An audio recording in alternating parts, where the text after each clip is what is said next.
So the notion is, don't go back to black. Wipe the screen, go back to blank. You gave a lecture my first semester about how to do a sex scene. Yeah, and I can now say, you know, I mean, she went from being so abandoned to being so completely loved.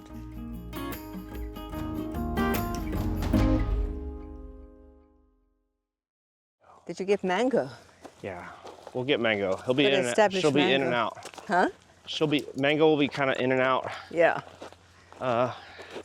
Welcome to the Wolfpack podcast. Lovely to be here, thank you. Yeah, we have Helena Kriel here.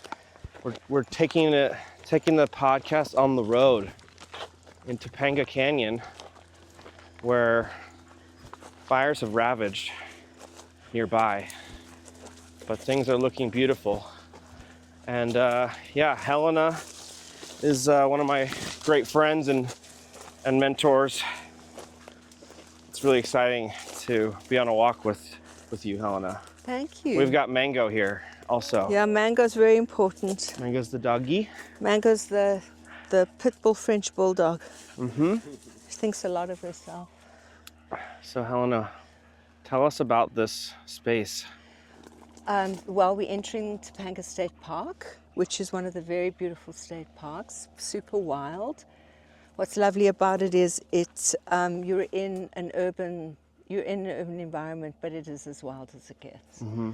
So literally that means we've got mountain lions, real mountain lions that live here, and they give birth to cubs that make the front page of the LA Times, which is fun. Wow. And rattlesnakes, as you know, we're going to be on the lookout for rattlesnakes and tarantulas and Gabor's a little scared of the rattlesnakes. No, he's fine. We'll look after you, Gabor. Thank you. Yeah, so I mean, what's so completely beautiful about that is LA is 10 minutes away. You've got freeways, you've got yoga, you've got everything that you need, and you're in as wild a space as it gets. And what's beautiful about it is that the canyon is steep, so it can't get overbuilt. So what you're looking at is pretty much how it's going to stay. And if you think about it, we're in a city of 13 million people. We won't pass another person on the trail. So you'll go into LA and it'll all be super jammed and coffee shops will be full and whatever. But in the magic of this, we're not going to pass another person. That's cool. That's special. That's cool. That's super special. That's amazing. Yeah. Cool. Let's walk. So, what about this place? Does this place recharge you? Is it, you know, that we're really close to LA, which we were talking about. It's so hustle bustle. Right. Literally, like the cars are knocking against each other. Right. With the vibration of stress. Totally. And like speed. And what is it about this place? I mean, it's kind of crazy how close it is to that madness. Yeah, I mean, it's crazy. I don't know how many cities in the world would have this combination of a big, pulsing first world city where you get the best of absolutely everything imaginable, and then you're in this level of nature. I mean, you know, we don't want to be measuring anything, but I mean, you could seriously say this is a level 10 nature. It does not get better than this. So, I mean, the amazing thing about it is that you can get what you want from the city, and then you retreat into a place that's super wild. And, you know, as you were saying, it's such a crazy time to be alive. Everything's getting faster, more hectic, more competitive. People are aggro. And then you come here and look at the company you're keeping. I mean, look at this beautiful bush, and the bees are pollinating it, and the shade is so super dappled. The leaves are green because we're heading into spring. Fragrance is everywhere. So, you know, that does something to the soul. You find quiet again. And, you know, for me, it's essential, you know, to just reset so that I can be fresh. I don't want to be exhausted. And I think if you don't come into places like this and you just stay in that human vibration the whole time, you know, with everybody driving fast and, you know, being on a massive agenda and so on, you know, it's tiring. It's tiring. So for me, what a privilege to live so close to a place like this, to have access in the way that it gives. And if I want to have the best Italian food, I can go into town, or yoga, or anything else. But it's also like I say, some people want to go into nature every now and again, but have access to coffee shops. I want to have access to nature and every now and again go to a coffee shop. That's sort of the balance I like. Right. So in other words, I want to be in this as much as I can be. Yeah. Well, I've just noticed, we've been Gabor and I have been, going so fast, but we've been enjoying it mostly. Yeah. Some of it's not enjoyable. Getting the books printed was a whole thing. We're on our computers a lot. Right. We're on social media trying to put something together. Mango's just pausing a sec here. Yeah. Yeah, listening. And it's been nice coming to your oasis here and just not thinking, just kind of being blank. We went to South Africa recently. You led a trip to Cape Town and Right. Johannesburg and other places, and we talked a lot about blankness.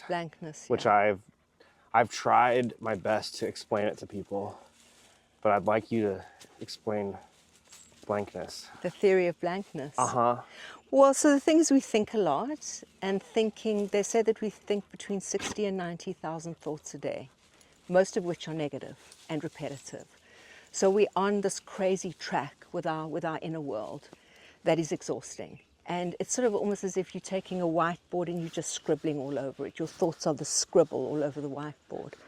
So the thing is, if you keep scribbling, the whiteboard is going to get black. It's like Amy Winehouse. She scribbled so much on a whiteboard, and she sang a song that was Back to Black. And Back to Black it was so scribbled on, the thoughts were so prevalent for her that she was in darkness. And Amy Winehouse was this brilliantly talented individual, and eventually was so possessed by a difficult inner world that she committed suicide. So the notion is, don't go back to black. Wipe the screen, go back to blank. So in other words, go back to neutral, go back to where there's space, go back to where there's quiet, where you can be in an inner world that is a quiet one, not a scribbled on one. So that you're not listening to your thoughts all the time and having them scribble all over you. You go back to blank, and this is a place to go back to blank. In other words, like you walk in it and something in you settles. It's so pretty. The sun's coming through the leaves, we can hear the birds. When the night comes, the frogs will be going. You can't be scribbling all over your whiteboard when you're walking here. Even if you start the trail and you're scribbling all over the whiteboard, there's something about what this vibration will do that'll just quieten you. And then, eventually you start getting into blankness. And blankness is where one should create from, live from, have relationships from. So in other words, you're not presenting a scribbled on whiteboard to another person who's presenting a scribbled on whiteboard. You're presenting quiet, you're presenting spaciousness. And from there you can play. Mm-hmm. So playfulness comes from blankness, comes from space. Mm-hmm. And that's what the incredible thing about nature is that nature brings you back to blank. Mm-hmm. And gives you space. It gives you space. Because just go is not sustainable. Yeah, it's not fulfilling. The thing about nature is nature's got nothing it needs from you. Mm-hmm. Nature's not measuring you. There's no imperative. Nature's not coming to you with its presence, with look at me, look how beautiful I am, I'm super green and radiant. Nature doesn't mind. You see it, you don't see it, nature doesn't mind. Mm-hmm. Whereas human beings are constantly trying to, do you see me, do you get me, do I impress you, mm-hmm. do I measure up against you? We're in this kind of tyranny with each other. Nature, there's no tyranny at all. So that's why you enter a space of no tyranny. Yeah. You enter a space of no measurement. There's no agenda. So here we are, we paused underneath this tree, and we're getting the beautiful benefit of the shade of the tree, and then the laciness of the leaves. And this canopy of light. The canopy of light, and everything's super emerald because we're in spring. So LA's in its emerald phase. And it's just so, it's restorative. Yeah, it's and replenishing. Mango gets to Mango gets Just to kinda dig in the dig and sit. soil Yeah. and sit in the nice fresh soil, and then we smell the fresh soil. So it's like that. I mean, I think that that's in many ways why being in nature is so restorative, is because nature has no need from us. Whereas human beings, we're constantly in this need that we imposing on each other, getting from each other. Right. Yeah. And that's So is blankness like meditation? Blankness is an act of meditation, exactly. Exactly. So in other words, that's what a meditation is, sort of we'll call it the training of meditation, is it's giving you the opportunity to go into quiet, to go into silence. Not that you give yourself a tyranny, I've got to be silent, I've got to be quiet, but you sit and you allow yourself to be quiet, you allow yourself to stop. You know, you're not measuring your meditation, you don't have agenda with meditation, you just sit, you just show up. And then that is that's a kind of, when you do it repetitively, as we encourage to do, then it's easier and easier to go into those places where you just stop. Yeah. And nature's the same thing. So in other words, like blankness is its active meditation. So, so they say, yeah, meditate, but then be active, like take your meditation into the world with you. They say that about yoga as well, take yoga off the mat. So that's the training, is you meditate, you do yoga, but then take it with you. right. As you move through your day. And the beautiful thing about this is that that it goes into us, it's restorative, it's peaceful, and then you're in a different kind of vibration as you continue in through the day. And I mean, people do amazing things. They go into the ocean, you feel the water, they surf, you're in that. You're on a horse, you feel the touch of the horse. Even walking a dog, Sure. it's just immediately that touch of the thing that doesn't have any need of you. Just allows you to be yourself. For sure. Yeah. So I love that. yeah, It's so cool. yeah. We've been on a lot of adventures together. India, twice. Shall we keep walking? Sure. Come, Penny, come. Let's keep going. Let's keep going. Good girl. Good girl. Good girl. Good girl. One thing that I've always been interested in is the kaleidoscope, which you describe as India, basically, Yeah. which is sort of not blankness, but you kind of have to, it's like the kaleidoscope is, sort of the madness, right? And the color and the sound and the smell and the chaos of human energy, of like a bustling culture. Right. And then, you brought us on some trips throughout India where it's one of the craziest countries. And then using it as sort of inspiration for creativity, Right. right? Yep. You have to go in. But then when you would tell us, like, when we go home, we can dip into it. We can, Well, you have to go into the kaleidoscope to kind of inform or inspire or like discover. our right? creativity. Yeah. Are you talking about creativity specifically? I am. Yeah, so the thing is that Yeats, the poet, talked about dialectical tension, which is the tension of opposites. And the tension of opposites creates the dynamism inside of which creativity finds its best expression.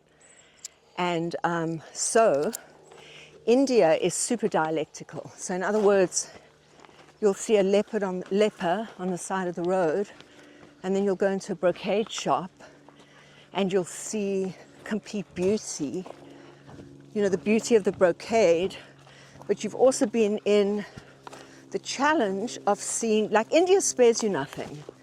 The West hides the difficult stuff. It likes to hide old age, it hides illness. India doesn't hide anything, it's all there, and you have to find your balance inside of all of it. So the thing is that India is very challenging and at the same time very inspiring, because you as a human being are confronted with all of it. It's the confrontation that's so interesting, as well as India always looks to connect. So the leper would connect with you. The leper wants to connect. And the person who, you know, has lost his arms and limbs wants to connect with you. The beggar on the bench wants to connect with you, as does the shopkeeper, as does the chai wallah. They want to connect. So in that connection comes the sweetness of human contact. And then it's also inspiring you, you know, like a kind of a Western mindset is we want to have the company of people that we deem to be worthy of our company or can give us something, or India's like it's going to give you everything. So then the gem is connect with everything, and in connecting with everything, you're connecting with life itself. And how energetic is that? So it's the dialectical tension of the leper and the brocade shop, the difficulty of the streets and walking into the quietness of a lobby where you're off the streets, for example, just as sort of basic dialectical things. And then from that, it's very, very interesting how your creativity is inspired. So India becomes this kind of brilliant training ground for living inside of the dialectics, the extremes. You know, here we don't have extremes in that way, really. Think about it. You know, sort of the Western thing is to flatten out extremes. You know, the third world doesn't flatten out extremes. Like, for example, I mean, in South Africa, where you came with me as well, you know, there's probably about 60% unemployment. So every single light that you stop at will have 4 beggars, one on each corner. But the thing is that the beggars, like, they want connection. So you stop at a light and a beggar will come to the car, and then you'll end up having this, you know, you'll give to them or you won't. But that's not even the thing. It's the connection that's giving as well. So you'll end up having a super fun conversation with a beggar, and they're completely satisfied by that. Obviously, they would like it if you gave them something, but it doesn't even matter if you don't.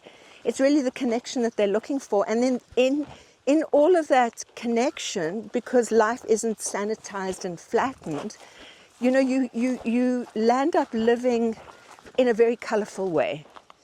And, you know, like we were saying yesterday about how in LA specifically, people don't look at you. So, you know, so you lose the connection with strangers, which is, it's really a loss. It's really a loss, because strangers are dynamism. So, you know, how much more fun is it to be in connection with strangers? And that's what these sort of developing and third world places give you. Everybody wants to be in your company and connect with you. And even if it's aggressive, and that's okay as well. It's not like we're saying that everybody's behavior is perfect, because it isn't. But it doesn't matter, because you're so robust inside of yourself that you can play with whatever comes at you. And then that becomes a sort of a fantastic spiritual and creative principle, is that everything is coming at you and everything is welcome. So in other words, everything becomes your playmate. Everything becomes your playmate, and then you create from that and you live from that. So that's why I love the journeys to India and South Africa, because they give you that dynamism, they give you that fun and that color. And is part of the reason why you lead these trips to share that with people? I mean, I go mainly to have fun and be bad with you. Yeah. Belly laughs. Yeah, exactly. But also I always end up learning. I mean, I remember I was talking to you last night about the first, because you were my screenwriting mentor. That's how we met at Spalding. Yeah. And you gave a lecture my first semester about how to do a sex scene in film. And I remember just taking notes and realizing, I'm not sure if we're still taking notes about how to write a sex scene, but about how to live life and how to yearn. How to yearn. How to exactly. yearn, which is amazing. Yeah. I mean, people bring up to me a lot like, oh, you know, I have friends who they're traveling for 2 months, and I said, well, we're kind of sad because we're kind of gone for a long time, and we love the friend group so much. And I said, it's better this way. Yeah. Because you're gonna miss. It's good to miss. It's good to to long. yearn. Yeah. It makes the friendships or the relationships stronger. Fresh. Fresh, right? Yeah. Because they're gonna come back, and it's gonna be super exciting. Exactly. It's gonna be different. Right. Than if they had stayed, we'd still be friends, but. Yeah, I mean, the Kama Sutra says that one of the very, very essential ingredients for a love that takes root is longing. Mm-hmm. So you know, like we're again, you know, the sort of the Western mindset is let's rush in. Mm-hmm. Let's have sex on the first night. Let's connect on the first night. If I like you, I'll stay. If I don't, I leave. So there's no potential for longing there. Mm-hmm. So the Kama Sutra says basically you don't touch each other at all. So the longing to have connection starts building. And in fact, actually, you get married, and for 10 nights you don't touch each other below the waist.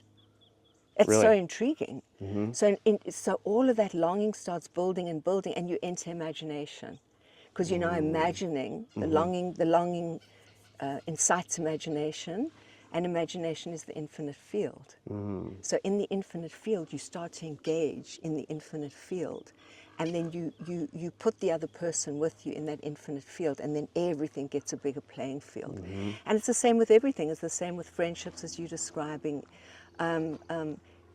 It's also this notion of space, that longing comes from space. You can't be longing for a person if they're right in front of you. You long for a person if there's space. Mm-hmm. So it's the thing of, I don't have to control you and myself and my life. I trust the fact that you have left, but you will return. And in the interim is a space inside of which I can connect with you. And that space opens up, it goes wide, it goes deep. Yeah, I love that. Yeah. I love that. I think, I mean, a lot of times in relationships, there's a misconception that, we need to be together all the time. I don't think that's healthy. No, I mean, it isn't healthy. It isn't healthy, and I think a lot of relationships are changing. The world is changing, and I think people are spending time now where they aren't necessarily in the same place. You know, maybe the person goes away, and there's a lot of that happening now. So that's a good thing. I mean, that's not a bad thing. That's a good thing. If we can engage that with trust, obviously, you know. I mean, the thing is that, you know, we're kind of conditioned to want to try and control everything, and not having a person in your space means you can't really control them. They're gone. So you're living inside of what is a relationship of truth with another person, that you don't have to be micromanaging them and controlling everything that they do. It's not needed.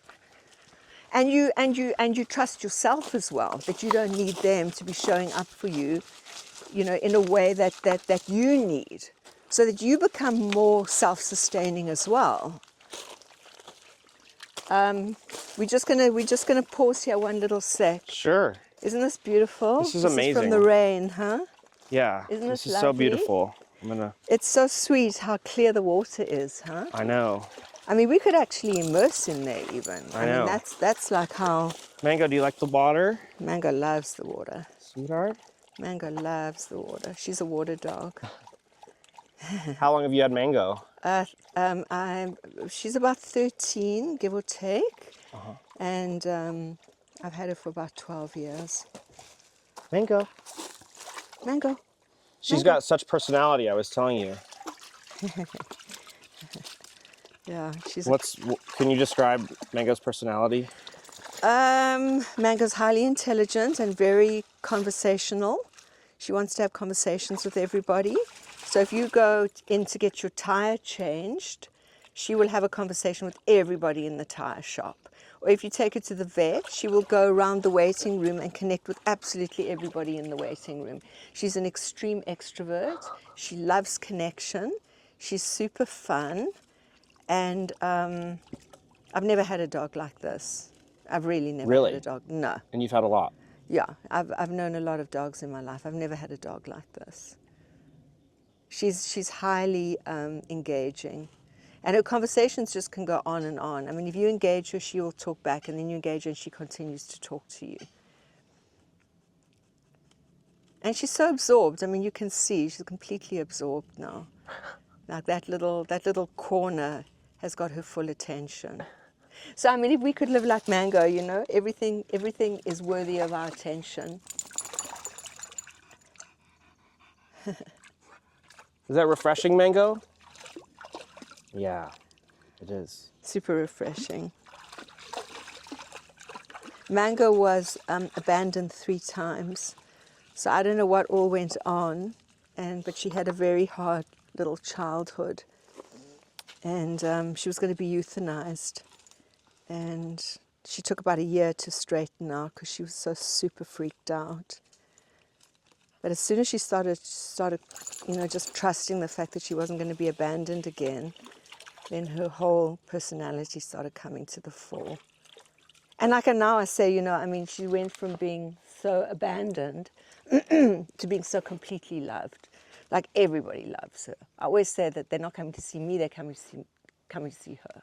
So I always let her know humans are coming to see the dog. They're not coming to see me. And I get it. And that's fine. I'm here for Mango. Of course. You're I'm extra. I'm an extra. Yeah. I'm an extra. Exactly. No, but Mango is lucky to have found you. Because you're an animal, like, lover, you know? I mean, your work with rhinos Yeah. in Africa, South Africa. Yeah. Or how far does that activism go, and where does it come from? Well, I think everybody has activism in them. You know, different things are important to people. And I think the beauty of activism is we don't have to try and save the world. That's a ridiculous, impossible task. Just allow your activism to activate and put energy into the thing that matters to you. So somehow or another, and I always say that, you know, I got the rhino portfolio. It landed on my desk, got the rhino portfolio. You're going to get a different portfolio. Gabbo's going to get a different one. So The parking lady, the lady out down the street. her activism is managing her driveway. I mean, she's very, very, her energy galvanizes around that.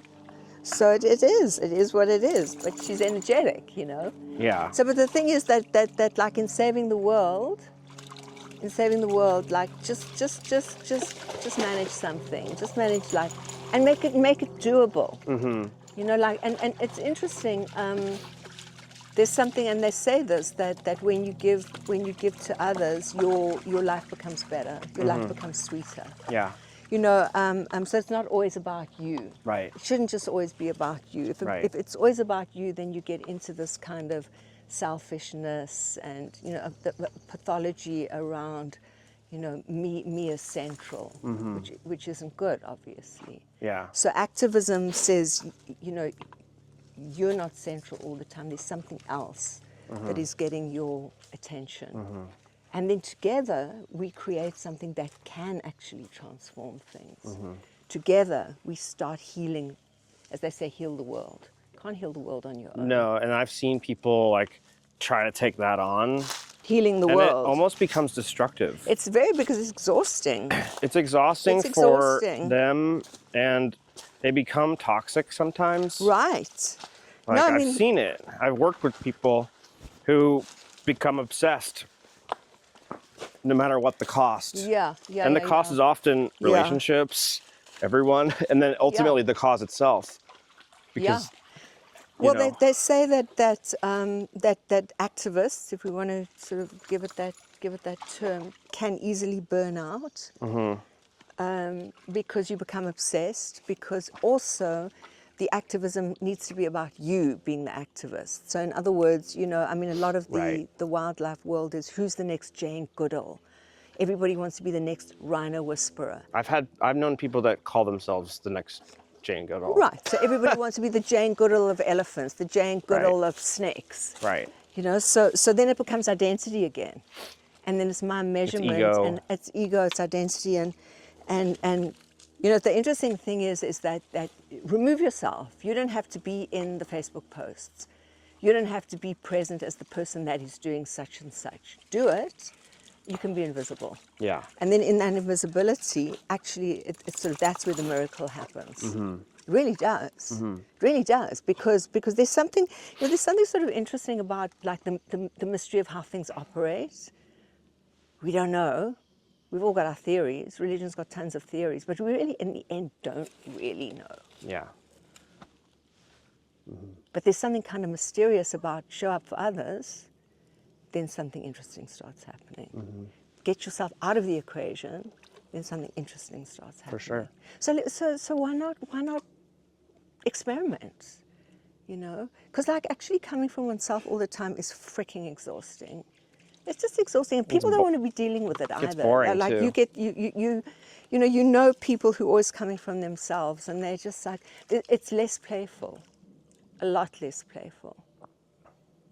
So that's the interesting thing about the potential of activism is let it not be about yourself.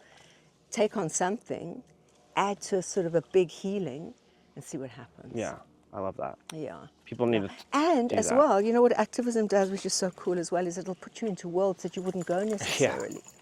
You know, I mean, if you want, you know, if your activism is helping in areas that have been hit by earthquakes or hit by floods, you're in these crazy scenarios. You go in and you activate there. It's incredible. You're not in your comfort zone. You're giving back. Nobody gives a shit about who you are. You're there. But also, I think those situations can create blankness. And they create blankness. Because, like, if you're in a situation like that, you're not thinking too much about ego, right? No, I mean, unless you have this need to sort of constantly be doing, you know, social media updates. True. You know, I mean, like here I am painting this hut in the middle of an earthquake zone, Yeah. or whatever. Mm-hmm. Here I am bottle feeding a baby rhino, or you know, the equivalent of that. Mm-hmm. A little bit of that is fine. It's fun. I mean, we get it, but like Right. not relentlessly. No. Not relentlessly. Exactly. Yeah. Should we try and get this dog to keep going? Yeah, let's try. Come, Penny. We're going Come to on, keep Mango. going. We're going to keep going. Come, Pin. Come. We're going to keep going. Is she okay? Yeah. All right, good. She just loves the water, you know. She'd hang out here for as long as she could if she could. Come, Stinky. Come, Stinky.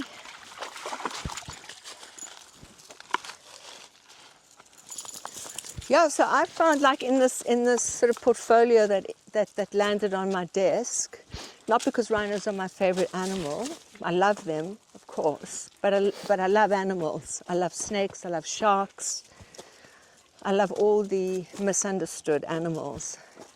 You know, the animals that have edge, the rattlesnakes. But so the rhino portfolio somehow landed on my desk.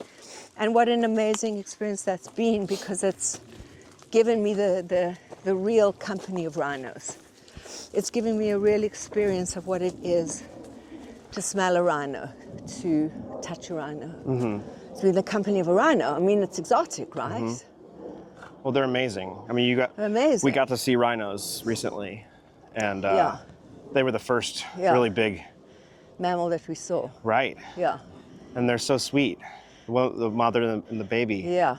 And they just kind of approach. Yeah, I mean, white rhinos are such a benign animal. Yeah. They're such a gentle animal. I mean, what happens to them in the whole poaching of it is just incredibly cruel, because it's an incredibly loving, peaceful, benign animal. There was a video on Facebook, which was a group of 3 very, very big. I mean, rhinos are huge. Hey, it's a 2-ton They're like animal. dinosaurs. Yeah, they're massive. Yeah. They're from the dinosaur era. Right. 55 million years they've been on the planet. It's insane. So anyway, 3 huge rhinos with horns intact and everything came across a buffalo, a little buffalo calf in a field, and the buffalo calf must have just been born. It was tiny, And the rhinos with their huge horns came up to it. And, you know, you looked at it, I mean, the sort of the contrast between the size and the fragility of that little just born buffalo calf and the massiveness of these rhinos. And they just lowered their heads quietly and peacefully, and they were smelling it. And there was just this whole gentleness. And then they moved on, you know. It's unexpected. Mm-hmm. That's the other thing about animals, you know, they're just, unless they want to eat another animal, they're very peaceful. Right. They're very, very peaceful with each other. You know, like, I mean, the social media is always full of these unexpected animal connections. Sure. You know, a pit bull smelling a horse's face, or, you know, or a lion that comes across a buck baby, and, you know, takes that buck baby on, you know, I mean, just this crazy stuff. I saw a video recently of a panther that was rescued, I guess, Yeah. and became friends with this dog, and they're Yeah. literally wrestling. Yeah. You know, playing. I know, and it's so much fun, that. Yeah, right. And it sort of also just gives, I mean, that's also fun because, you know, again, we as humans have just got our preferences, like who should I play with, who won't I play with, who's worthy of my time, who's not worthy of my time. And animals just like are hanging out, Sure. you know. Herzog, what about, have you Werner Herzog, think about Werner Herzog much? I love him, the Yeah. director. Yeah. Brilliant. In the documentary about Fitzgeraldo is I don't think I've ever seen that it's one. amazing. Wow. But he's in the jungle, Yeah. and Fitzgeraldo is about this guy who wants to build an opera house in the middle of the jungle. Yeah, Right. yeah. And he has his people like carry a ship through the jungle over a mountain. Yeah. And Herzog decided to do it also Crazy. for the film, Crazy. not in a studio, and not.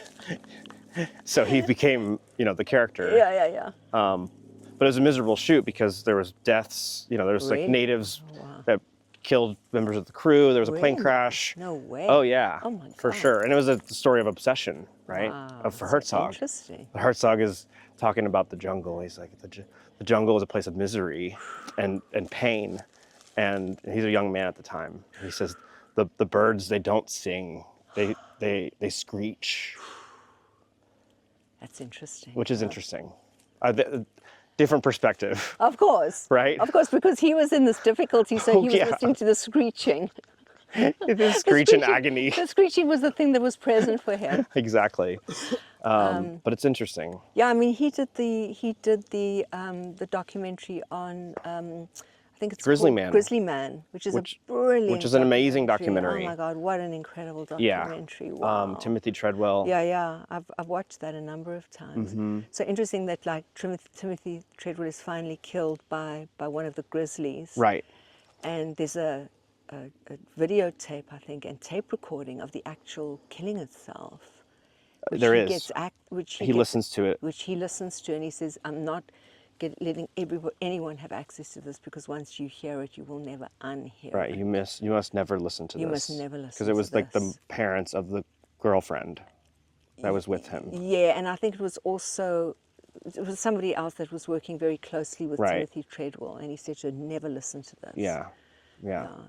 But I mean, listen, I mean, what a crazy thing to do. Grizzlies are known to be so aggressive. Yeah. And he lived with grizzlies every summer for how many? Was it 15 years? At or something least. crazy like that? Yeah. It was a brilliant It's a brilliant documentary because it's about this obsession also. Yeah, And this yeah. guy who thought he was protecting the bears. Yeah. But really he needed protecting. Yeah. And it ironically ends up getting a bear killed. Yeah. Because- Yes, he did. He got the Well, they bear went and killed. shot that bear that ate him That's and his right. girlfriend. That's I mean, right. it becomes this tragic Yeah. tale. Yeah. Fascinating. Yeah. And the footage is amazing. I mean, Footage is it is amazing what Timothy Treadwell did. He thought he became a bear. Yeah, I think he wanted to be a bear. He wanted to be a bear. And the thing is that he was not able to deal with humanity at all. So Right. what he wanted to do was he wanted to be part of the animal world. I mean, very extreme how he had to have specially be flown into those areas. It was Alaska, right? He gets especially flown into Alaska and put down, and then the pilot comes to fetch him 4 months later. And he's all on his own for 4 months with these grizzly bears. And he roped his girlfriend into it at the end. At the very end, yeah. Yeah. He finds somebody to go and do that with him. That's super rare, man. Well, that's love or Yeah. Or like tragedy. some kind of deeply shared fascination. Yeah. You know, It's or crazy love. part of it's admirable, but like, I don't know. But it's another side of nature. Like, how close should we be getting? Right. Like, Exactly. clearly he did not belong there. No. But also, his work educated people. Yeah. Yeah. Some Yeah. of that footage that he Yeah. got So is just like, beautiful. Amazing.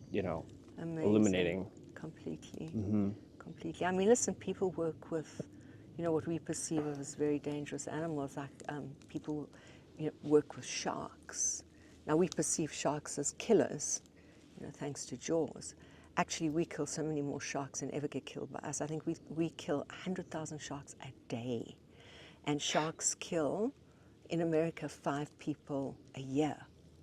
And that's by mistake, because they think that a shark is a seal and they go after it, and then by the time they bite it and leave it, because it's not a seal, the person is injured. They say that more people are killed by toilets and toasters than are killed by sharks. But we have this whole myth of the terror of sharks. But people who work with sharks say they are unbelievable creatures.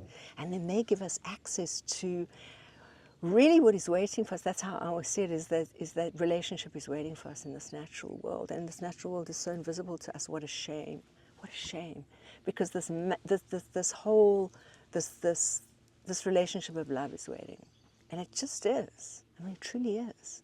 Like, why shouldn't everything be the beloved? Why does the beloved have to be the one person I choose? And then, like, spiritually, they say the we of me. So in other words, it's like the 3 kids that issue from our union becomes like our circle of love. And then everything else becomes invisible. What a shame. What a waste. Like, that was I guess that was my most interesting thing, like when I first got introduced to the rhino world and landed up in it, and this relationship started building between myself and very wild animals that I couldn't have expected. And then I was like, relationship is waiting. And love is love, as they say. So why do we have to reduce what our playing field of love is? It's a reduction. I mean, it really is. Because this world is really a beautiful place. Like, it's insane. Yeah, look at it. I mean, look at it. Just look at it. And then, like, if you are in the company of everything as the beloved, that's the way to live, As opposed to, do you love me? Don't you love me? Are we going to stay together? That's neurotic. You're going to ask me to marry you? Me? You, sorry. Like... Nervousness, anxiety, and then, speed, and then, then I've got to validation. control you, and then you got to show up in a way I want you to show up, and then you got to live forever, or die before, or I got to die before you, or all this crazy stuff, or you leave me, and then I've got to reinvent myself, and I've got to, get myself plastic surgeryed out, or get fast and fancy cars, or whatever, because I've got to find another person to replace you. But in the meantime, all of this is being invisible. missed. Mm-hmm. That's my. Is that something you feel you want to share? Because you lead these trips, right? Yeah. I mean, it's partly fun. Yeah. But you also, a key part of the trips is to have we get together, we do writing. Yeah. We speak about these types of themes. Yeah. Right? We try to Yeah. connect. Right. I mean, is that beyond just, is it important to you to help other humans kind of try to connect? Or is that just extra? No, I mean, listen. If in coming with me on one of these adventure journeys, which is how I say they are, which they are, you will go into experiences with the wild, be it the high Himalayas, be it a village in the Himalayas, be it watching a crocodile catch a warthog on the banks of a river. You'll be in the wild world. And that's the lesson? And the lesson is, what a world we live in. Right. What an incredible world we live in. and start to develop a sensual connection with it. So in other words, like you know, what's I think so sad about the way we held hostage by our you know, our phones, our computers and stuff, totally non-sensual. So that our senses stop operating. So you go into the wild world and you have to smell the snow that's coming off that mountain at dawn, as well as the fact that the sun is making the snow pink, that glacier is going pink, and you're smelling the freshness of the snow. And then as you walk out, the sunflowers are all catching light. And so you start sort of operating in a sensual world, and you start to become much more connected. So they say that the enlightened, that word, the enlightened one, is so in awe that they stop having the need to move at all. So in other words, the enlightened one would sit here and just be looking at the oak scrub behind, and then the emerald grass behind the oak scrub, and then the blue of the sky is like a flag, and it's enough. Like, why do you need anything else? Because the connection, the sensual awareness, the amazement, the love is total. Nothing else is needed. And then you take that and you apply it across a big playing field, and then you live in a very lively way, lively world, lively way. And then your partner doesn't have to show up in a certain way. You give them space, you have space, because the tree is what's getting your full attention. Yeah, that's cool. You know, I mean, why shouldn't we have as many relationships as possible? That's real polyamorousness, as far as I'm concerned. You know, we don't have to be reducing it down. You know, let's open it up. Yeah. And I mean, we were in dialogue and relationship with those penguins. Yeah. In the dark. Exactly. I mean, that felt like. Oh my God, that was amazing. I mean, we were just standing there in the darkness. In the pitch dark. Listening to penguins sing. Yeah, and staring at us. Yeah. With like curiosity or just. Yeah, they were kind of curious, and then they didn't really care, doesn't care. But I mean, the experience of being in the pitch dark where we couldn't even see the penguins really. Right. It was so dark. Yeah. But we could hear them, and then just hearing them was so incredible that we just couldn't leave. Right. Like we just stood there, the two of us, in the pitch dark, listening to those penguins bray. Yeah. It was so fascinating. It kind of goes in, it lodges inside of you, and then you take it away with you. And then it also becomes landscape of the heart, you know? It really does. It becomes like inner landscape. It goes in somewhere. Because you can recall that? You've so relished it, and in that relishing, you've so loved it, that it becomes part of how your heart is, you know? It's sort of it's reliable love inside of you. So it's not love that operates because a person's showing up in the way that you want them to show up, and then you love them. Yeah. It's just listening to penguins in the pitch dark, and then that goes in, and that activates your opportunity, your potential for connection and love, and then that travels with you. And then when you're in the company of the oak scrub, there you are, in broad daylight, and it's the same thing though. Right. That's cool. Great. And then, as well, like you're asking me about the journeys, the creative journeys, the adventure journeys, is create from that, you know? Like let that be how you see, how you operate, because then your work becomes sensual, your work becomes colorful, your work is activated, it's opened up, it's not closed down. And it's informed. Yeah. You know, I mean, when I was teaching screenwriting and I would mentor people's work, and what was always sort of interesting to me is that the way the person lives is completely present in the work that they hand in. And you could see, you know, when there wasn't a sort of an active kind of life being lived, the work had a dullness to it, it had a dull quality to it. So, I mean, if you don't activate the life being lived, your work's going to have that, it's going to have a dullness to it. How could it not have? I mean, you take somebody like Emily Bronte, who wrote one novel. She wrote Wuthering Heights. It's like one of the greatest. Really, it was her only novel. So I mean, that was the level of the person's imaginative life. You would have to imagine that she was so deeply plugged into everything. She had to have been. That she could muster that from inside of herself. So lively. The moors, the darkness, this enigmatic character. The girl gets debased by society and starts measuring everything and loses everything as a result of it. I mean, she was so deeply in all of that to create that. So it's that kind of connection. Otherwise, the work is dull. And you know, it's a weird thing is that like you'll read something and you won't be analyzing, oh wow, this is sensual. Oh wow, this is an interesting voice. You'll just be taken along. You're going to keep turning the page. You know, whereas otherwise you're just like, whatever. You know? So that was the other thing is you know, I'm just you know, I'm sort of in this particular life that I'm leading. I have access to, you know, wilder places, so I want to share those wilder places. Why not?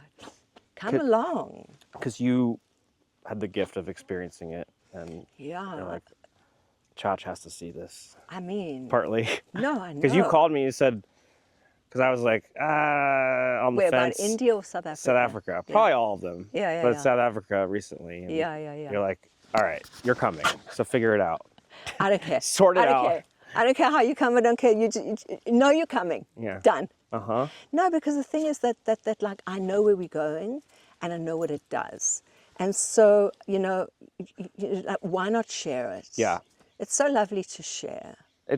I also like, I have certain friends who are more resistant. You know, they don't. It's such a struggle sometimes when like you know that someone is gonna like be so fulfilled by a certain thing if they just say yes. Yeah. And that kind of, you know, sometimes people don't want to, but if you can convince them, they're gonna have a blast or be moved or whatever it is. Even if it's like sitting down to watch a specific film, or go on this specific trip, whatever. You know, Gabor and I convinced Michael to come to Austin recently for South by, and he doesn't leave the house. Oh, really? Well, Wow. rarely. Yeah. And it was a biggest accomplishment of my career or my life to get Michael to come to Austin. That's crazy. And he had the best time. Of course. Of course. Of course. But he didn't know that. Right. But I knew that. But the thing is that I think it requires a certain receptivity, you know, and an ability to trust and listen, as opposed to try and control reality. Yeah. So so that's what you're asking the other person. Just trust me on this. Just be receptive to this. You will enjoy this. Yeah. But embark. Right. Like you've got to take a little bit of a leap. I do try to be a yes person. Yeah.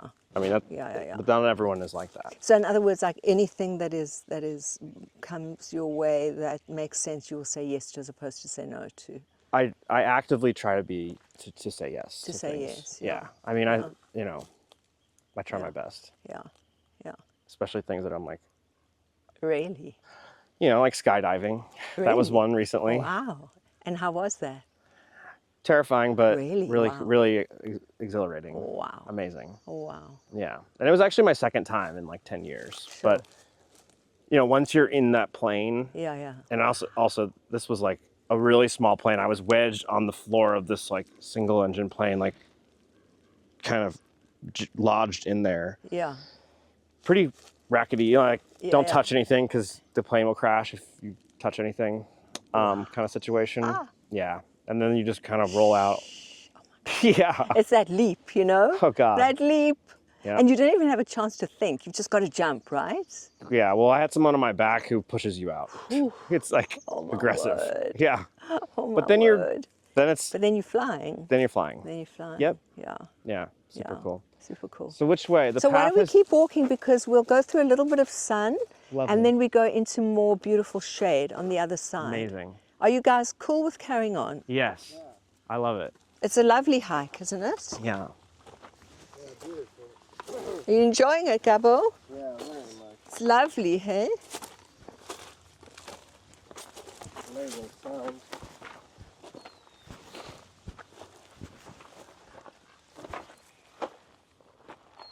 So you're writing a book about Kruger Park. Yep, I am. I'm I'm co-writing a book on the Kruger. And what is the Kruger Park? Okay, so the Kruger is one of the 10 most visited national parks in the world. It's South Africa's very, very big wildlife sanctuary, basically. It's the size of Israel. It takes you 10 days to basically drive from the one side to the other. It's absolutely huge, and it's wildness that I have never experienced. And I've been into the Amazon. Like, I've been into wild places. I've been into the middle of the Himalayas with just nothing anywhere. But there's nothing that's as wild as the Kruger. And that's because the Kruger has been in its wild self for over 100 years. And, you know, the animals in there they've been living in this completely huge natural system. And you step into it and you're just in awe you're in awe of how, you know, this sort of frequency, it's vibration. Mm-hmm. You step into a vibration that is so powerful. It's so intense, it's so powerful. And I'm talking about like the vibration of the insects, the vibration of the birds. You know, you step into this kind of world of vibration that is just so unbelievably beautiful. It's big five, but it's everything in between. It was all the rest camps were built in the 30s and 40s. So like, you go back in time, you can't drive faster than 50 miles an hour. Actually, it's 30 miles an hour, I should say. It's 50 kilometers.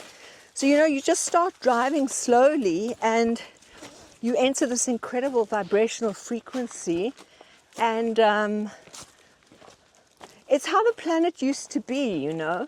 It really gives you an access to what Earth was like, what wild Earth was. Because you'll be driving along, because I did this, and there'll be hundreds of elephants. Hundreds of elephants. You have to stop the car. They're crossing the road. Exactly. And it's like Jurassic Park. No, exactly. I mean, it's the real Jurassic Park. No, exactly. I mean, there's a herd of buffalo. I think they're 500 buffalo. Let's keep going. Yeah, let's keep going this way. No, okay. we can go. Both are fine. Okay. So there are 500 buffalo in this herd.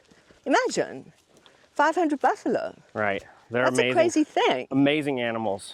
You know, of course, there are so many prides of lions. There are leopards. Everything is there. Yeah. So, you know, and what's so beautiful is you get into your car at like pre-dawn, and off you go, and you just don't know what the Kruger is going to give you. Mm-hmm. And so it's also that fun, is you're in the car. You're not with a ranger who's making you safe. So in other words, if an elephant charges you, it's charging you. You know, there's just something so dynamic about that. Yeah. You've got to understand how to be with elephants, you know, because like usually you'll go in with a ranger in an open Land Rover, and you'll be all safe and whatever. You know, no, you're in the car. Yeah. I mean, I was in a car and I was chased by elephants twice. That is an adrenaline rush like nothing else. I could not believe the level of that adrenaline. Yeah.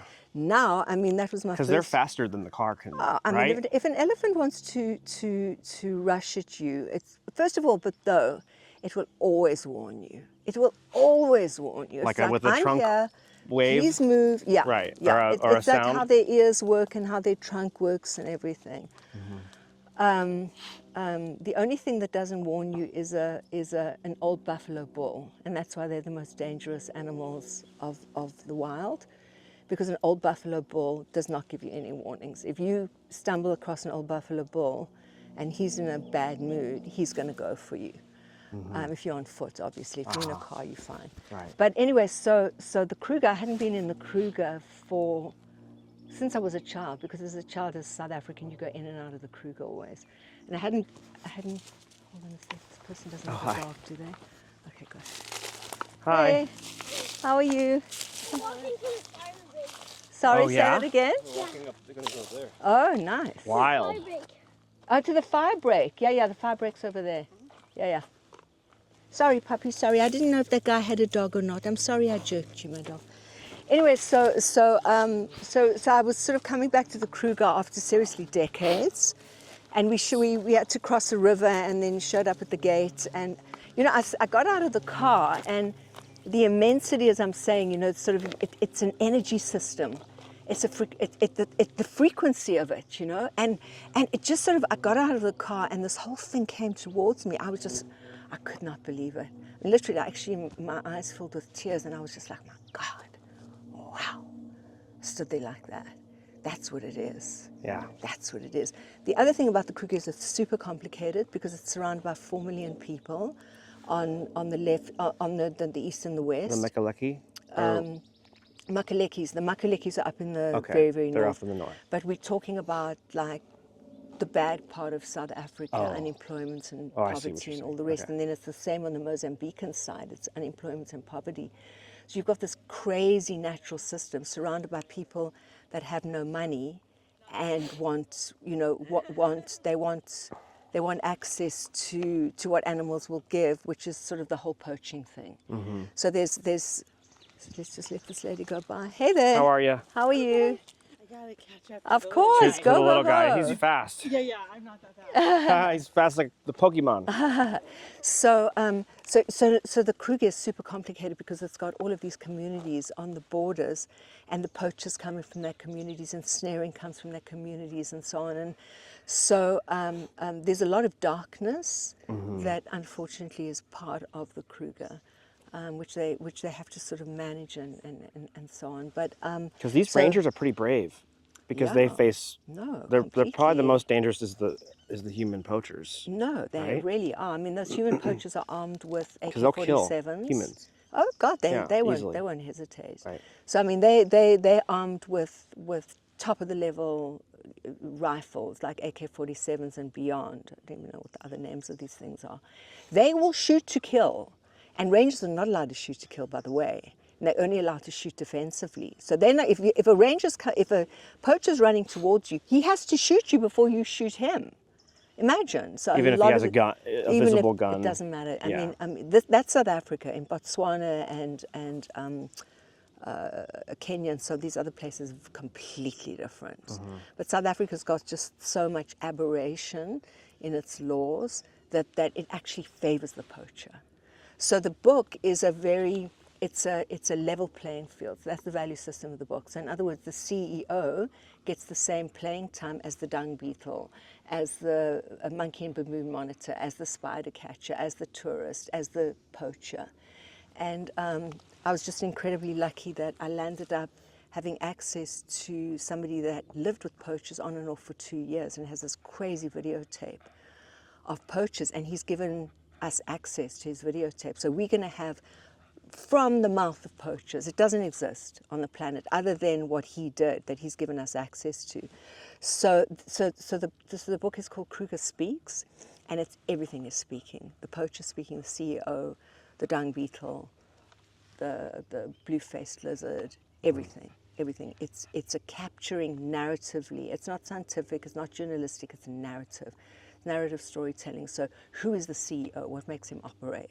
What is a good day? What is a bad day? How does he wake up? What keeps him up in the middle of the night? That kind of thing. So it's narrative storytelling with each person sort of showing up in the fullness of a life being lived in one of the most incredible natural places on the planet. Well, it sounds gripping. The fun Right? thing about it is that it's a book that's going to enable you to have a lot of different relationships Yeah. with it. So, for example, if you're going into the Kruger and you're only going to be in the South, you can go into that section of the book that deals with everything in the that's South cool. and just read that. Or what was so amazing is that in interviewing the people that I did, they've lived their lives with nature. So they've got this amazing philosophical kind of understanding. They're completely spiritual. They would never use that word to describe themselves. But the stuff that comes out of their mouths, I'm just like, oh my God, wow. And it's super fresh. It's not like, the spiritual lingo can be pretty stale because we've heard it over and over again. You go into the Kruger, these people have lived with nature and with animals their whole lives. Their dialogue is so fresh. Their understanding of the way the planet operates in terms of your own like what we've been, what we've been discussing, your ability to have this kind of sensual, dynamic relationship with the world we live in. They're living that every single day. And so what comes out of their mouth is so interesting. So what we want to do is we're going to be capturing that. So there'll be boxes of quotes of people that have lived their whole lives in the middle of nature. So you can just go in and you can read the boxes, or you can go in and we've got like 6 top wildlife photographers. So the wildlife photography is going to be crazy, or you can just go in and read where you're going, or you can read about the poacher, or, if the monkey and baboon monitor grabs your attention, you read about her. So it's got something for everyone. It's got something for everyone. It's got something for every aspect of the Kruger. Totally. Right? Totally. It's democratized. 100%. It's a level playing field. And it's got photos, right? Beautiful. It's got beautiful photos. It's not just a textbook. No. It's a big glossy. Oh, it's like It's a big glossy, beautiful book. It's a piece. It's a piece. It's a piece. It's a kind of book that you would want to have on a coffee table, that you would want to gift, that you would want to dip in and out of. Mm-hmm. It's going to be. It should be really, honestly, kind of like a work of art. That's amazing. Like visually. Perfect. Should be absolutely beautiful. And then there's. We've also got a journey that goes from the south to the north, because I wrote the journey, and I went from south to north like a number of times. I'm sure, yeah. And I wrote it as I traveled it. That's so cool. So it was just amazing. I mean, I was there, the first journey I went, I was there for a month. And at the end of that month, because, there's this lovely saying they say, in describing, come to know. So because I was there to describe, I had to know it before I could describe it. So I had to actually sit in all of it before I could describe it. So it was in that sitting and that penetrated looking into and hearing into, the place started sort of coming alive to me in such an incredible way that at the end I felt like I was kind of in a state of elated doesn't even describe it. I was kind of, I was sort of beside myself with profound excitement at the place. I remember walking around in the rain. I'd just gone to have something to eat at one of the main camps, and I was literally crossing the car park to get to my car, and it was raining. And I was in such a state of elation, that's the word I was looking for. I was in such a state of elation that I just paused, because I'm on asphalt. I just paused, it's dark, I'm in a car park, and I just like started to cry. Out of just, everything in me was just so animated by the place. That's crazy. Oh, it was amazing. Yeah. It was amazing. I had emotional experiences like at the that, Kruger. like that. For sure. Yeah. I mean, even just sitting out in the, by the river. Yeah. Watching the crocodiles. Yeah. I mean, it was suspenseful. It was, moving. Yeah. The elephants. Yeah. Like, we had experience with lions, not at the Kruger, with the Waterberg. Yeah. But yeah. the lions roar. Right. Right. Like things that will stay with you. They go, it's like we were saying, they go into your heart, and they live there. Yeah. They live there. Yeah. So where can we get this book? When? So the book is, the book will probably, because these books take a long time to, there's a lot of different elements to it. So it's probably going to come out in 2027, which is a crazy thought. Oh my gosh. I know, it's insane, but that's, books take a while to, They do. They go through. They do. Like movies take a while as well. And the writing is not AI, so you can't just get it done. None of the writing is AI. None of the writing, no.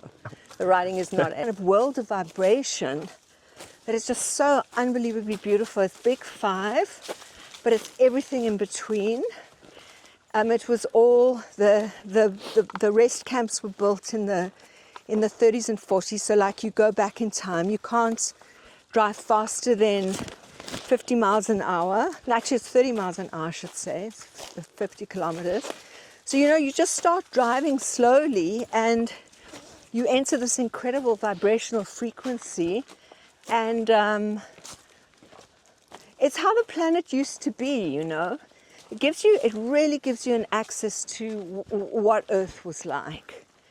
What wild Earth was. Because you'll be driving along, because I did this, and there'll be hundreds of elephants. Hundreds of elephants. You have to stop the car.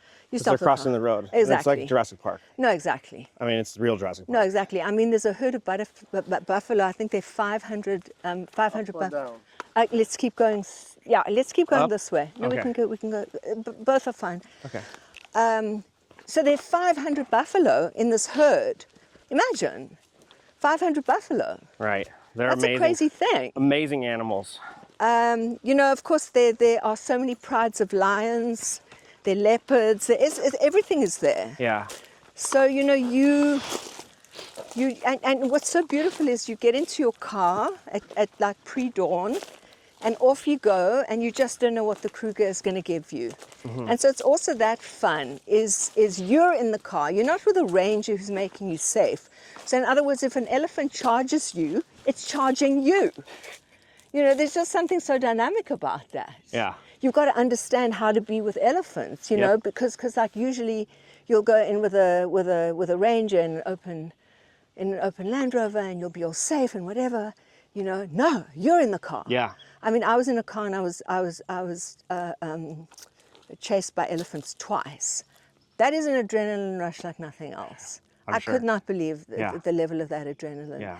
Now, I mean, that was my Because first. they're faster than the car can, I right? mean, if an elephant wants to rush at you, it's first of all, but though, it will always warn you. It will always warn you. Like It's with a I'm trunk here, wave? please move. Yeah, Right, Yeah, or a it's like sound? how their ears work and how their trunk works and everything. The only thing that doesn't warn you is an old buffalo bull, and that's why they're the most dangerous animals of the wild, because an old buffalo bull does not give you any warnings. If you stumble across an old buffalo bull and he's in a bad mood, he's going to go for you. If you're on foot, obviously. If you're in a car, you're fine. Right. But anyway, so the Kruger, I hadn't been in the Kruger since I was a child, because as a child, as a South African, you go in and out of the Kruger always.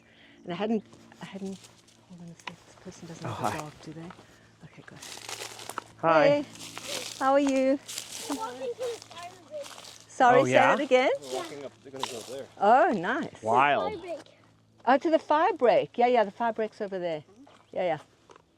Sorry, puppy, sorry. I didn't know if that guy had a dog or not. I'm sorry I jerked you, my dog. Anyway, so I was sort of coming back to the Kruger after seriously decades, and we had to cross a river and then showed up at the gate, and you know I got out of the car, and the immensity, as I'm saying, you know, it's an energy system. It's the frequency of it, you know, and it just sort of, I got out of the car and this whole thing came towards me. I could not believe it. And literally, actually, my eyes filled with tears, and I was just like, my God, wow. Stood there like that. That's what it is. Yeah. That's what it is. The other thing about the Kruger is it's super complicated because it's surrounded by 4 million people on the left, on the east and the west. The Mekaleki? Makalekis. The Makalekis are up in the Okay, very, very they're north. up in the north. But we're talking about like the bad part of South Africa, Oh. unemployment and Oh, I see what poverty you're and all saying. the rest. Okay. And then it's the same on the Mozambican side. It's unemployment and poverty. So you've got this crazy natural system surrounded by people that have no money and want, you know, they want access to what animals will give, which is sort of the whole poaching thing. Mm-hmm. So there's let's just let this lady go by. Hey there. How are you? How are you? I gotta catch up. Of course, To go, the go, little go. guy. He's fast. Yeah, I'm not that fast. He's fast like the Pokemon. So the Kruger is super complicated because it's got all of these communities on the borders, and the poachers coming from their communities, and snaring comes from their communities, and so on. And so there's a lot of darkness that unfortunately is part of the Kruger, which they have to sort of manage and so on. But Because these so- rangers are pretty brave.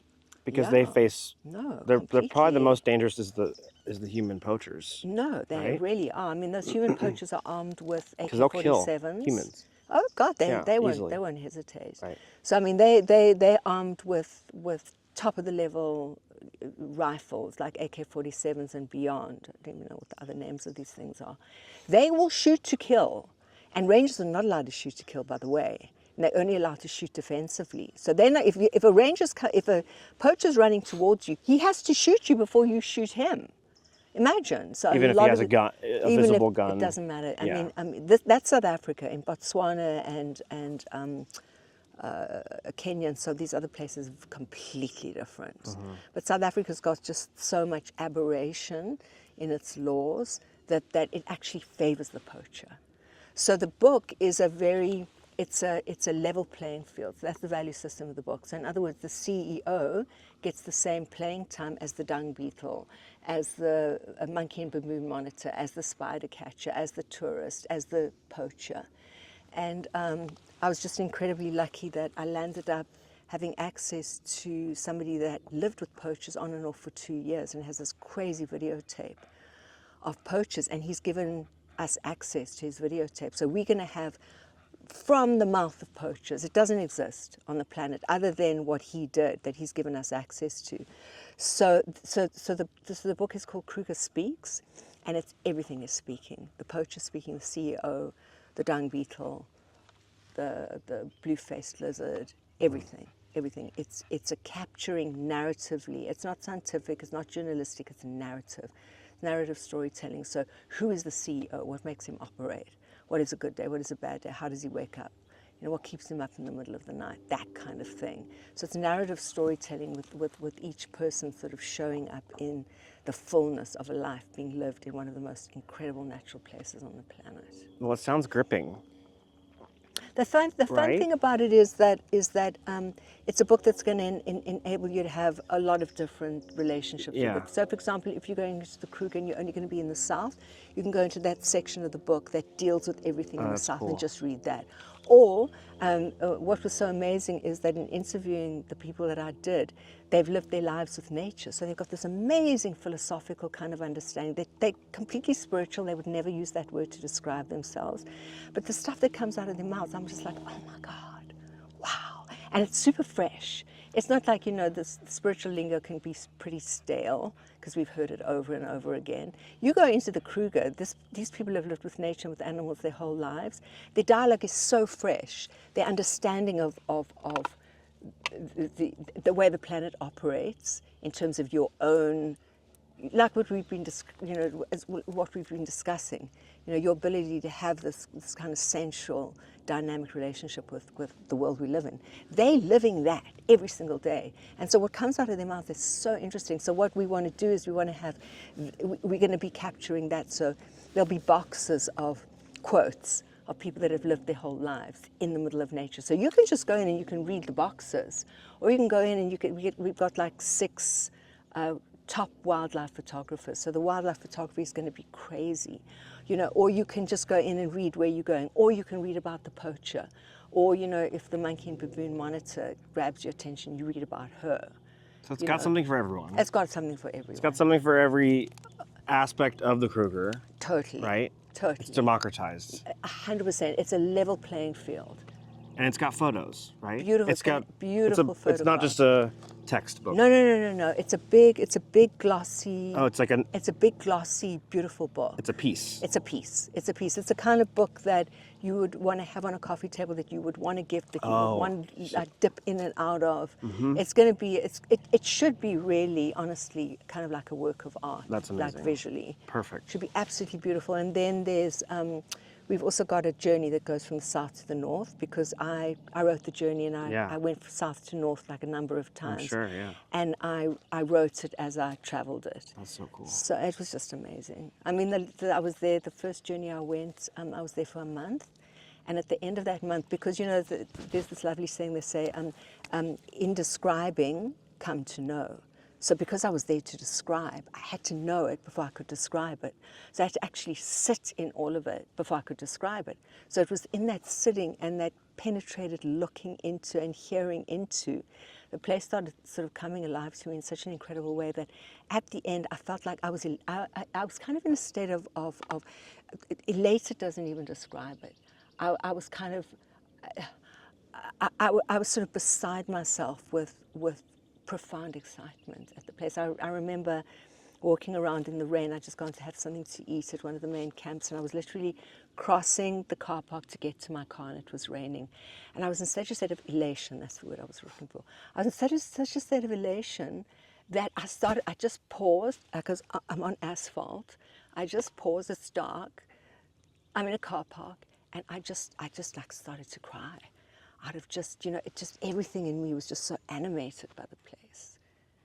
That's crazy. Oh, it was amazing. Yeah. It was amazing. I had emotional experiences Like to that, Kruger. like that. For sure. Yeah. I mean, even just sitting out in the by the river, Yeah. watching the crocodiles. Yeah. I mean, it was suspenseful. It was, moving. Yeah. Yeah. The elephants, Yeah. like, we had experience with lions, not at the Kruger, but the Waterberg. Yeah. But yeah. the lions roar, Right. Right. like things that will stay with you. They go, it's like we were saying, they go into your heart and Yeah. they live there. Yeah. They live there. Yeah. So where can we get this book? When? So the book is, the book will probably, because these books take a long time to, there's a lot of different elements to it. So it's probably going to come out in 2027, which is a crazy thought. Oh my gosh. I know it's in AI. Helena AI. No, not even that. No? No. Well, that's the writing is super genuine. Well, you might be the last one. That's a thought, right? Well, I'm glad it's not AI. And, 2027 will come. Yeah, I mean, 2027 is here. I mean, like, we're already in April of 2025. I mean, like, it was January 5 minutes ago, So, I mean, that's the thing. There's like 2027 is in 10 minutes' time, Right? I know. It's true. This has been really fun on the trail. Thank you. Thank you so much. Yeah, thanks for sharing. Thank you. And thanks for your mentorship. And you know what? Thank you for being like an adventurous person that embarks and dives in and is full of playful unexpectedness. And that's why my ongoing fun and dialogue with you is just like one of the precious things for me. Yeah, and me too. Because you're just prepared to embark. You don't need any parameters. You're just like, okay, I'm doing it. I don't know what it is. I don't even need to know, but we're doing it. We're doing it. I'm there. Tell me when I leave. Tell me when I get back. Mm-hmm. Basically. Mm-hmm. Well, I like to jump in. Yeah. And then figure out. I know.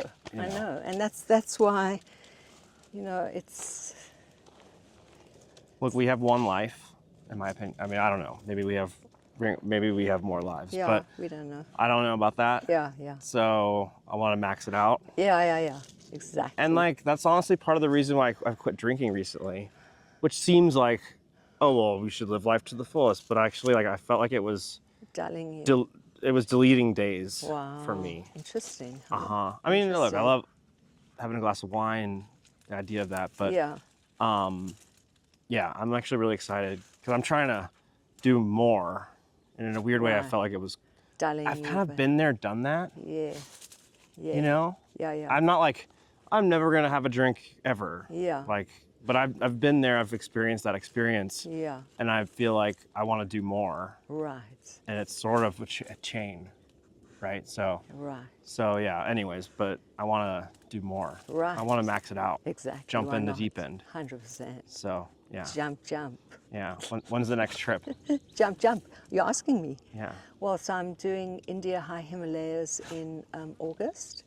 And I'm doing South Africa, Kruger, Cape Town, Pafuri, which is the northern part of Kruger, which is the wildest and most beautiful part of Kruger.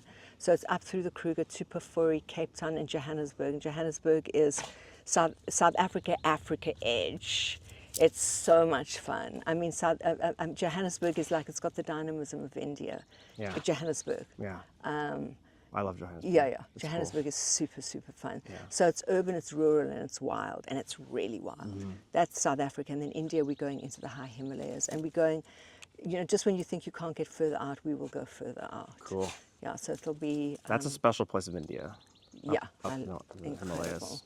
Incredible. It's unlike... It's like all of the stuff, that you fear about India, which is the chaos, the filth, the poverty, the beggars and so on.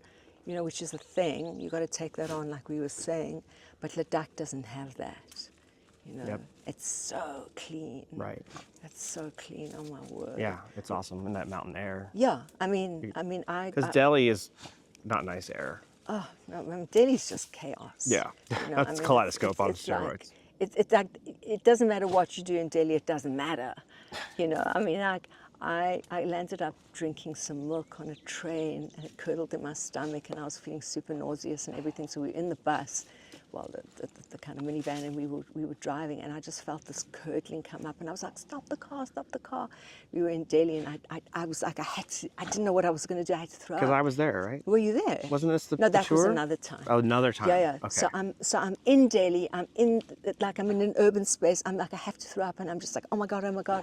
And I went over to a tree, and I literally threw up.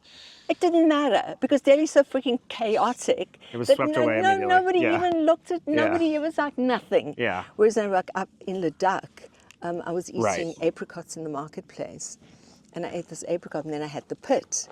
And it's so clean and so pristine, and I'm sitting with the pit in my hand, and I'm like, okay, well, I don't want to drop the pit on the sidewalk because it's pristine, you know. Right. Yeah. So that kind of gives you a little bit of a sense. Yeah. Of, Ladakh is really special. it's really special. Yeah. It's like where a lot of Indians want to go. Yeah, they you know? do. They're like, oh wow, you're going to Ladakh. Yeah. Holy Toledo. Yeah. The snow leopards are. Yeah, the snow leopards are there. Yeah. Yeah. I'd love to see it. No, Ladakh is incredible. Snow leopard. I mean, once you've gone to Ladakh, you know, you don't really need to, because Ladakh just gives you everything. Mm-hmm. It just gives you everything. I love Ladakh, and the smell of that snow, you know, Yeah. and those lakes. You remember those lakes? Oh yeah. Oh, my word. That Pangong Lake. They said it Pangong had Lake. 7 colors of blue, and I was like, yeah, Oh, yeah. whatever, 7 colors of blue. No, it's for sure. It had 7 colors of blue. Oh, yeah. Do you remember? Oh, I remember. And it kept changing its colors. Yeah. And it was just so dazzly. That blue was so dazzly. So beautiful. That is one of the greatest things I've ever seen. Pangong Lake. That's like, it's a really saltwater is. lake. It's the highest elevation saltwater lake in the world, correct? I think so. I think so. And half of it is in India, and then it goes all the way into China. Yeah. That's We how could big see it China. is. Yeah, we could see China. The lake goes into China. Yeah. But you have to have, it's like not a half an hour away. You've got to get into a car and go over the second highest motorable pass in the world and Right. travel for 7 hours. Then you're in Pangong Lake. Yeah. Pangong is not for the faint of heart. You know, I mean, that's the thing. You got to is- fight for it to get Well, there. yeah. Yeah. Exactly. But then when you're there, I mean, the delivery of it is incredible. Then Oh, it's- yeah. Then it's that thing that Pangong Lake's inside of you. You'll never forget Pangong Lake, No. I bet you. I'll never forget that birthday party. It's literally like Right. up high in the Himalayas, Pangong Lake. There's no Wi-Fi. There's no, signal. Yeah. You're totally like in it. Yeah. And I found this birthday party Yeah. there with it was the Yeah. staff of the people that were Yeah. helping, and it was so fun. Oh, my word. I mean, they were playing music. Oh, my word. Well, because I wandered in there with Matt, Yeah. like, Yeah. a young guy on the trip, Yeah. and we were like, all right, there's a party going on. Yeah. Like, who would have thought there's a party going on In Pangong here? Lake. Yeah, and I'm like, well, we're obviously going to the party. Right. So we kind of creeped in there. It was a birthday party, and they were ecstatic. All these young guys, the staff of the place. Yeah. And we had a blast. Yeah. We drank. Well, that's the thing We about India, sang. that like, you're welcome. Yeah. Like, remember when we went to those weddings in Jaipur? Yeah. And we just stumbled in from outside the street. They're like, you're Sure. welcome. Yeah. The bride and the groom, come in, you're Totally. welcome. Whereas wedding crashing here is like Oh, no. the subject of a movie. Oh, my word, no, like, no. oh, they're crashing. No, Who are you? exactly. Who do you know? You're not allowed. Yeah. You're not India, they're welcome like, here. oh my God. Yeah, come in. Tall come white in. people, come I here. know, right? Yeah. Totally. And that's what we're saying is like, I mean, okay, so we live like everything's welcome. Come. Yeah. Then, different way. It is a different way. It's a different and it's way. like a much more creative way, a much more fulfilling way. Yeah. Like, people need to just try it. Just try it. Just try to be Exactly. open Exactly. and just welcoming people in. Yeah. Inclusive. Instead of, get off my lawn. That's my creek. I know. That's my lawn. Well, I remember Gabor and I were walking along a creek yesterday Yeah. in Topanga, Yeah. and we got chased out. I mean, Get off my creek. I'm like, crazy. it's a creek. That's crazy. You on the creek? No, come on. It's like, we're just like hobbiting around in the creek. Get off my lawn. Like, okay. I know. Chill, bro. I know, right? Like, Crazy. so, well, anyways, Crazy. thank you for, Yeah, thanks for this lovely walk. Yeah, Really, thank you. really been fun to chat. cool. All right, will you come? Can we do it again sometime? 100%. All right, cool. 1000%, Are you a wolf pack? I'm a wolf pack. You're definitely Part wolf of the pack wolf pack. material. Yeah. Beautiful. I don't know what that is, but I'm in. Well, we're figuring it out too. Oh, Yeah. we're Okay. in. We're in. Wherever it is. Yeah. Oh, Yep. All right. thank you. Thank you. Thank you.